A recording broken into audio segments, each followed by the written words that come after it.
신명기 24장 10절부터 22절까지 말씀을 받겠습니다. 신명기 24장 10절부터 마지막 22절까지입니다. 내 이웃에게 무엇을 구워줄 때에 너는 그의 집에 들어가서 전당물을 취하지 말고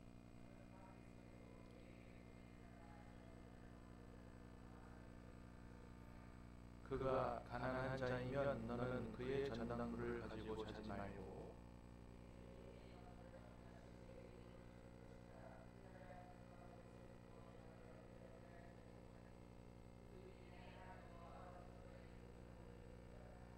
곤궁하고 비난한 품꾼은 너희 형제든지 내 땅 성문 안에 우거하는 계획이든지 그를 학대하지 말며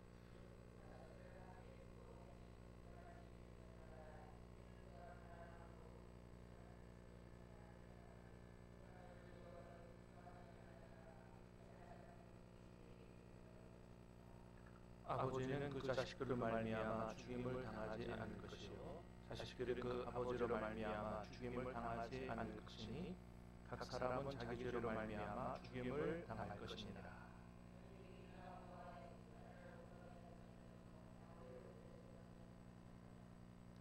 너는 애굽에서 종되었던 일과 내 하나님 여호와께서 너를 거기서 속량하신 것을 기억하라. 이러므로 내가 내게 이 일을 행하라 명령하노라.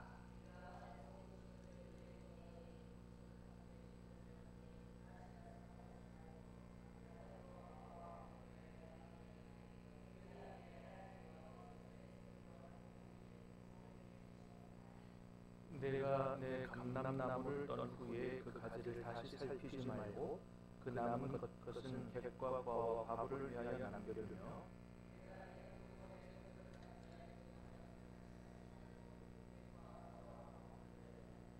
같이 읽습니다. 너는 애굽 땅에서 종되었던 것을 기억하라. 이러므로 내가 내게 이 일을 행하라 명령하노라. 아멘.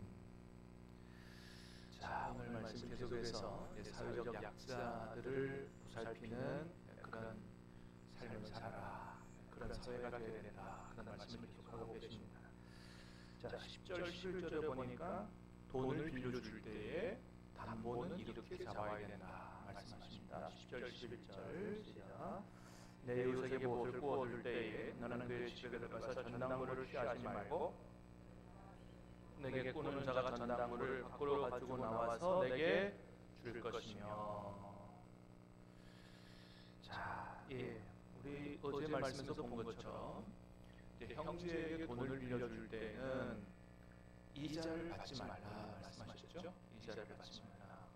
자, 이자를 받지 않는 대신에 전당물은 잡을 수가 있었습니다. 자, 형제에게 돈을 꿔줄 때 전당물을 잡을 수 있는데 전당물을 어떻게 잡아야 되느냐? 내가 그 집에 들어가서 내가 돈을 빌려준 만큼, 내가 빌려준 돈에 해당하는 만큼 담보를 내가 마음대로 잡을 수가 없다 이거예요. 그러면 안 된다. 여러분 세상에서는 어떻게 합니까? 그거 다 따져가지고 잡죠. 은행에서 1,000만 원 빌려줬는데 전당 잡는 게 한 500만 원밖에 안 돼. 돈 빌려줍니까? 안 빌려줍니까? 안 빌려주죠. 그거보다 더 넘든지 하여튼 자기들의 돈을 회수할 수 있는 가치가 있는 담보물이 돼야 뭐가 돈을 빌려주지 않습니까? 그래서 돈을 빌려주는 사람에게 담보물 잡을 권한이 있는 거죠. 근데 하나님은 형제에게 돈을 빌려줄 때 마치 그렇게 따져서 내가 요 담보물을 안 잡으면 잘못하면 내 돈을 잊어버릴지도 모른다 이렇게 생각해서 마치 차받듯이 내 마음대로 담보물을 이거 담보물에 이렇게 하면 안 된다, 하지 말라 그렇게 말씀하세요. 그러니까 내가 들어가면 안 되고 돈을 빌린 사람이 집에서 가지고 나와서 갖다 주는 거를 갖다 주는 대로 담보물을 잡아라 말씀하십니다. 여러분, 그러면 무슨 문제가 발생합니까? 내가 돈을 빌려준 만큼에 해당하는 담보물을 잡지 못할 수도 있잖아요. 네, 그럴 수 있잖아요. 그러면 나중에 이 사람이 돈을 안 갚으면 그 담보물을 팔았다고 그래도 나는 빌려준 돈을 다 회수하지 못하는 거죠. 그래도 그렇게 하라는 거예요. 그래도 그렇게 하라. 그래서 손해보게 되면 손해보라는 겁니다. 형제에게 돈을 빌려줄 때는 그렇게 하라. 외국인에게 돈을 빌려줄 때는 또 다른 문제죠. 다르게 형제에게 할 때는 그렇게 하라. 자, 그렇게 하면 비록 손해는 보지만 누가 보고 계신다는 거예요? 하나님이 보고 계신다는 겁니다. 그 모자라는 걸 누가 채워준다는 거예요?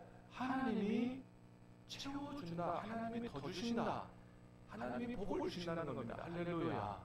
그래서 우리 믿는 사람들은 항상 그거를 생각해야 돼요. 하나님이 하신다. 여기서 못 받으면 다른 방법으로 얼마든지 하나님이 채워주신다. 믿습니까?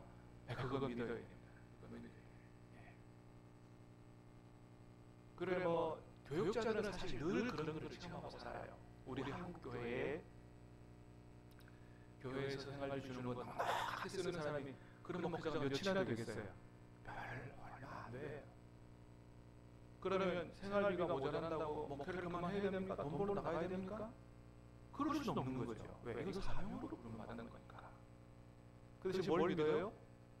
교회에서 못 채워주면 하나님이 다른 쪽에서 채워준다. 네. 저는 늘 경험하고 삽니다. 그러니까 아직까지 목회하잖아요. 여러분 하나님이 살아계신 줄로 믿습니다. 하나님께서 채워주세요. 자, 그래서 하나님께서 시키는 대로 하면 하나님이 복을 주신다. 그걸 믿고 하는 겁니다. 그러면 그렇게 생각할 수 있잖아요. 아, 그러면 진짜 이익 보는 거는 돈 빌리는 사람이네. 그렇게 생각할 수 있잖아요. 그죠? 돈 빌리는 사람은 자기가 많이 빌려놓고 별로 안 되는 거 담보물을 갖다 주고 막 그렇다고 해서 택도 없는 걸 갖다 주지는 않을 거예요. 어쨌든 간에 야, 그러면 돈 빌리고 내가 믿는 형제한테 돈 빌리고 그렇게 근데 그건 여러분 하나님을 생각하지 못하는 거잖아요. 그 가운데도 누가 계세요? 그것도 누가 보고 계세요? 하나님이 보고 계신다는 믿음을 가져야 돼요. 그렇게 하면 하나님한테 복을 받겠어요? 못 받겠어요? 뭘 받는 거예요. 그러니까 우리가 절대로 하나님 말씀을 이용해서 형제를 이용해 먹으려고 하면은 안 되는 거예요. 그렇게 하면 내가 복을 못 받는다라고 생각하고 더 넘어가면 뭐예요? 그건 죄가 되고 하나님 앞에 징계를 받을 수 있다. 이렇게 생각해요. 그래서 꼭 세상처럼 거기에 해당하는 그것에 능하는 담보물을 잡고 그래야만 돈을 빌려주고 이게 세상이에요. 근데 여러분 비록 담보물에 해당하지 않은 것일지라도 돈 빌린 사람이 가져주는 담보물을 잡고 손해보더라도 그렇게 하고 그리고 하나님 채워주시는 복을 받고 어느 사회가 더 좋은 사회입니까? 하나님을 믿는 사회가 훨씬 더 좋은 사회이죠. 사랑하는 여러분, 우리나라가 우리 한국교회가 열심히 기도하고 전도해서 장치하는 우리 사회가 정말로 하나님 기뻐하시는 오늘 말씀에 나오는 이런 사회가 될 수 있기를 주님의 이름으로 축복합니다. 자, 두 번째 12절 13절 시작. 그가 가난한 자이면 너는 그의 전당물을 가지고 자지 말고 해질 때에 그 전당물을 반드시 그에게 돌려줄 것이라. 그리하면 그가 그 옷을 입고 자며 너를 위하여 축복하리니 그들의 하나님 여호와 앞에서 내 공의로움이 되리라. 예, 가난한 자에게서 전당물을 잡으면 그 옷 같은 경우는 해지기 전에 돌려줘야 된다. 어제도 우리가 말씀을 나눴습니다만은 뭐예요? 그 겉옷 같은 경우는 옷만이 아니고 밤에는 이불 대용으로 쓰는 거기 때문에 반드시 돌려주라고 말씀하십니다. 그래서 맷돌이라든지 옷 겉옷이라든지 이것은 기본 생명권과 기본권과 연결되어 있기 때문에 아무리 많은 돈을 빌려줬어도 그것을 전당 잡아서 그 사람의 생명을 위협하는 일을 해서는 절대 안 된다는 것이죠. 생명보다 더 중요한 것은 없기 때문에 그렇게 해야 된다. 자, 그 다음에 품삯에 대한 겁니다. 14절 15절 시작. 곤궁하고 비난한 품꾼은 너희 형제든지 내 땅 성문 안에 오고 하는 계기든지 그를 학대하지 말며 그 품삯을 당일에 주고 해진 후까지 미루지 말라. 이는 그가 가난함으로 그 품삯을 간절히 바람이라. 그가 너를 여호와께 호소하지 않게 하라. 그렇지 않으면 그것이 내게 죄가 될 것입니다. 한마디로 말하면 임금은 체불하지 말아라. 왜요? 그건 그 사람의 생리와 관련되어 있기 때문에. 특별히 가난한 품꾼은 하루 먹고 사는 이런 사람의 체불은 절대로 체불하면 안 된다. 하루 먹고 사는 사람의 임금을 체불하면 그 사람은 그날 굶을 거 아니에요. 그거는 생명을 위협하는 일이라는 거죠. 하나님 앞에 그건 절대로 있어서는 안 될 일이다. 여러분 옛날에 우리나라에 그 외국인 노동자들이 와가지고 악덕기업주들 밑에서 그런 일이 많이 있었잖아요. 그 외국인 노동자의 뭐 불법 처리 이런 걸 이용해가지고 악용하는 거죠. 돈을 잘 안 주는 거예요. 이런 이 사람들이 어디 호소할 데도 없고. 그래서 너무너무 어려운 일들이 많았는데 믿는 사람들에게서는 절대로 그런 일이 있어서는 안 된다. 외국인이라 할지라도 그 사람의 생명을 보호하는 이런 삶을 살아야 되지. 그 사람의 생명보다 내 물질을 더 우선시해서 이렇게 하면 안 된다. 하나님 앞에 죄가 된다고 하는 것입니다.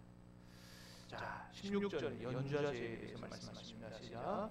아버지는 그 자식들을 말미암아 죽임을 당하지 않을 것이요 자식들은 그 아버지로 말미암아 죽임을 당하지 않을 것이니 각 사람은 자기 죄로 말미암아 죽임을 당할 것이니라. 그러니까 아버지의 죄를 아들한테 물어서는 안 된다. 연좌제, 하나님의 뜻에 어긋난다 그거죠. 옛날에 왕정시대 때는 그런 게 있었어요. 반역을 저질렀다. 몇 대까지 전멸시킵니까? 3대까지 3족을 멸하라 뭐 이런 게 있었잖아요. 그래서 큰 죄를 지면 그 죄를 손자, 아들, 손자까지도 다 짊어지는 이런 엄청난 일이 있었는데 그러면 안 된다는 것입니다. 아마 그 현대 사회에 들어와서도 우리나라에 어느 정도 그런 게 남아 있었던 것으로 생각을 해요. 저희 어머니가 저한테 제가 어릴 때 대학 갈 때 늘 그런 얘기를 하셨어요. 너는 대학 가면 절대로 데모하지 마. 왜냐하면 누나가 공무원이었거든요. 지금 공무원이지만 이제 올해 은퇴, 교장으로 은퇴를 합니다만 그게 다 누나한테 이제 간다는 거예요. 불이익이 간다. 그 공무원들 다 조사해가지고 가족 무슨 데모하는 뭐 이런 사람 있으면 불이익을 준다 하지 마라. 그 옛날 어른들은 청년들이 왜 데모를 하는지 이런 것에 대해서보다는 뭐예요? 일단 가족 우선 먼저 이렇게 하지 않습니까? 그 아마 이제 1980년 이후로 그런 게 이제 없어진 줄 아는데 하여튼 이 부모의 죄를 자녀가 떠안아서 그 죄를 짊어지는 일이 있어서는 안 된다. 십계명에 그런 말씀이 있어요. 나를 사랑하고 내 계명을 지키는 자에게는 천대까지 복을 베풀고 은혜를 베풀고 나를 미워하는 자의 죄를 갚되 3, 4대에 이르게 하거니 이런 말씀이 있잖아요.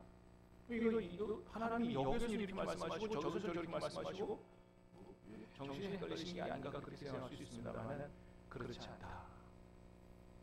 여러분 하나님이 나를 미워하는 죄를 갚되 3, 4대에 이르게 한다는 것은 아버지의 죄를 자녀에게 갚는다는 의미가 아니라 영향이 그렇게 간다는 거예요. 영향이. 여러분 아버지가 하나님을 위하고 우상 숭배하고 죄를 졌어. 근데 그 아들이 하나님을 알기 위해서 하나님을 잘 믿었어. 그러면 그 아들이 복을 받겠어요? 안 받겠어요? 그 아들이 복을 받죠. 하나님은 그 사람에게 반드시 복을 주고 그 자손에게도 복을 주시는 하나님이죠. 그러니까 그 말씀은 나를 미워하는 죄를 갖다 3, 4대에 이르게 한다는 것은 영향력을 말하는 거지. 아버지의 죄를 하나님 안 믿은 죄를 아들에게까지 갚는다가 아니다 라고 하는 거죠. 여러분 하나님은 복을 주시기를 원하시는 분이신 줄로 믿습니다. 그렇습니다. 자, 그 다음에 사회에서 가장 약한 자 객고와 과부에 대한 말씀인데 17절입니다. 17절 시작. 너는 객이나 고아의 송사를 억울하게 하지 말며 과부의 옷을 전당 잡지 말라. 자, 19절에서 21절까지 시작. 내가 밭에서 곡식 벨 때에 그 한 뭇을 밭에 잊어버렸거든 다시 가서 가져오지 말고 나그네와 고아와 과부를 위하여 남겨두라. 그리하면 내 하나님 여호와께서 내게 하는 모든 일에 복을 내리시리라. 내가 내 감람나무를 떤 후에 그 가지를 다시 살피지 말고 그 남은 것은 객과 고아와 과부를 위하여 남겨두며 내가 내 포도원의 포도를 딴 후에 그 남은 것을 다시 따지 말고 남겨두라. 아멘. 자, 객이나 또 주로 이방인들을, 외국인들을 말해요. 고아나 과부, 사회에서 가장 힘이 없는 연약한 사람들. 그러니까 한마디로 말하면 자신의 힘으로만 살아가기가 어려운 사람들. 항상 그런 사람들을 기억하고 배려하고 함께 살도록 해야 된다. 그래서 곡식 벨 때라든지 감람나무 소출을 딸 때라든지 포도를 딸 때라든지 열매를 추수할 때 뭔가 내가 이렇게 뭔가를 얻어가지고 할 때 항상 어려운 사람들이 있다는 사실을 기억하고 그 사람들을 배려하는, 조금이라도 함께 나눠서 같이 살 수 있도록 그렇게 해야 된다라고 하는 것입니다. 여러분, 하나님께서 여러분에게 어떤 축복을 주실 때 감사로 끝나지 말고 우리 주변에는 항상 나보다 더 어려운 사람이 있다라는 사실을 기억하고 조금이라도 나누고 베푸는 삶을 살 수 있기를 주님의 이름으로 축복합니다. 그게 하나님의 뜻이다라고 하는 것입니다. 그러면서 꼭 이런 얘기 하세요. 18절 보니까 그랬어요. 18절. 자, 18절입니다. 시작. 너는 애굽에서 종되었던 일과 내 하나님 여호와께서 너를 거기서 속량하신 것을 기억하라. 이러므로 내가 네게 이 일을 행하라 명령하노라. 22절에서 또 그런 얘기 하시죠. 시작. 너는 애굽 땅에서 종되었던 것을 기억하라. 이러므로 내가 네게 이 일을 행하라 명령하노라. 아멘. 이웃을, 어려운 이웃을 돌보고 나누고 그들을 함께 살게 하라 하면서 꼭 무슨 얘기예요? 네가 애굽 땅 종되었던 것을 기억하라. 그래서 내가 이걸 너한테 명령한다. 그러니까 어려운 이웃을 돌보고 하는 것은 이건 하나님의 명령이라는 겁니다. 그냥 착한 일이 아니라. 왜요? 내가 너에게 베푸는 은혜가 있지 않냐. 내가 너를 구원했고 내가 너에게 베푸는 은혜가 있지 않냐. 그거를 기억하고 내가 하나님으로부터 이런 은혜와 축복을 받았으니 어려운 사람을 돕는 일을 하는 것이 마땅하다라고 하는 겁니다. 그래서 우리가 주변에 있는 어려운 사람들을 돌보는 것을 착한 일 하자는 차원으로 하는 것이 아니고 뭐예요? 내가 하나님 앞에 이런 구원의 은혜를 받았으니, 이런 사랑을 받았으니 내가 그들을 돌보고 사랑하고 섬기는 것이 마땅하다.